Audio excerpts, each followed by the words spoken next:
Assalamualaikum warahmatullahi wabarakatuh.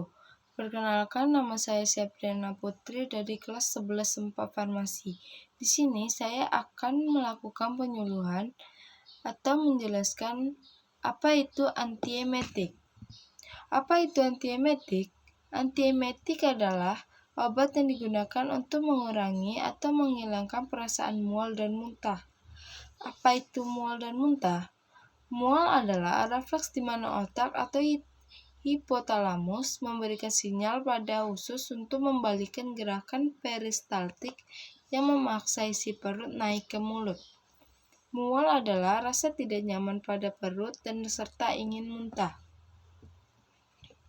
Antiemetik biasanya diberikan untuk kondisi mabuk kendaraan dan efek samping dari analgesik opioid, anestesi umum, dan kemoterapi terhadap kanker. Di manakah pusat muntah berada? Biasanya pusat muntah berada di sumsum tulang belakang dan lambung. Apa penyebab terjadinya muntah? Yang pertama yaitu adanya rasakan langsung, terjadi pada lambung dan usus. Penyebabnya rusaknya mukosa lambung dan usus, makanan yang tidak cocok, hepatitis, dan lain-lain. Kedua, rangsangan tidak langsung, terjadinya pada CTZ atau chemoreceptor trigger zone. CTZ adalah suatu daerah tempat berkumpulnya reseptor yang letaknya berdekatan dengan pusat muntah. Obat-obat yang merangsang CTZ yaitu tetrasiklin, digoxin, estrogen, dan morfin. Yang ketiga yaitu gangguan keseimbangan dan labirin. Kerusakan pada bagian dalam rongga telinga yang ditandai dengan nyeri dan berdenging.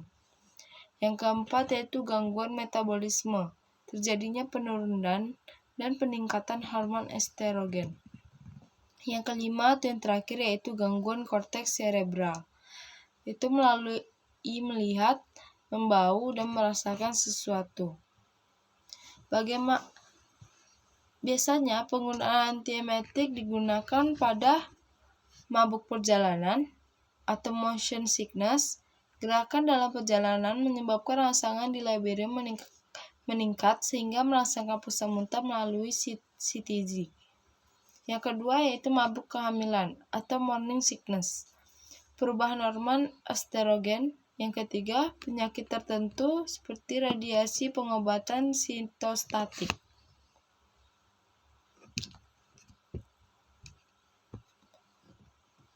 Apa saja penggolongan antiemetik? Penggolongan antiemetik terbagi menjadi 4, yaitu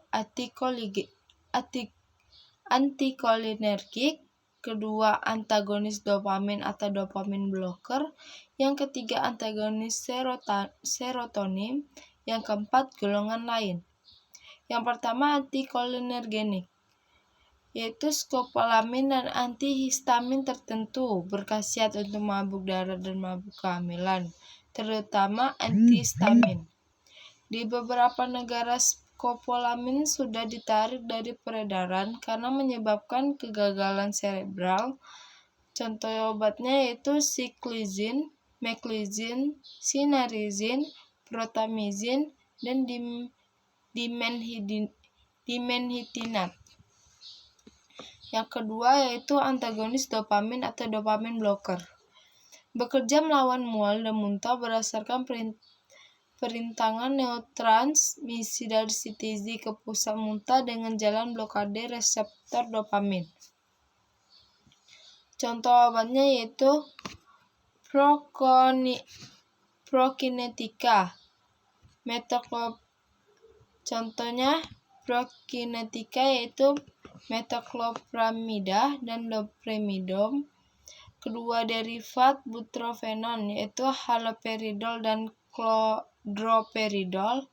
Yang ketiga derivat fenotiazin yaitu prochlorperazin dan tiotilperazin.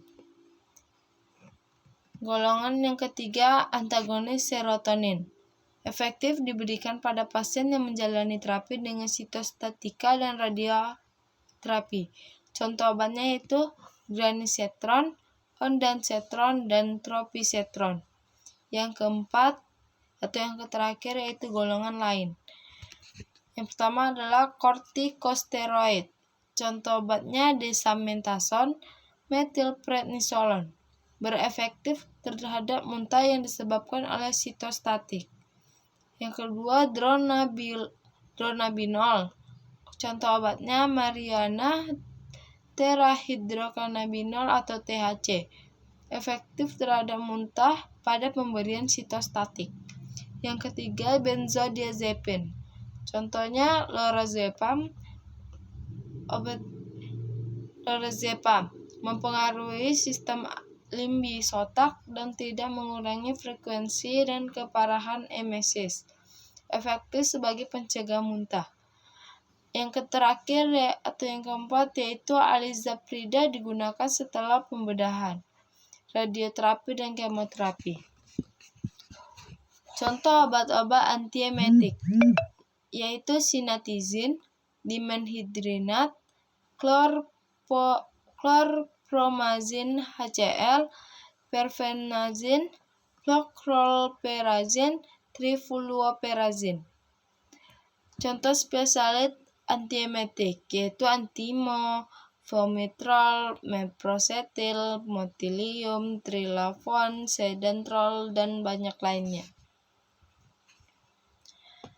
Sekian dari penyuluhan saya, semoga bermanfaat bagi semuanya. Dahulukanlah yang baik kesehatan hati. Dahulukanlah yang baik bagi kesehatan hati dan pikiran Anda, karena kebaikan adalah sumber dari keberkahan hidup Anda. Terima kasih.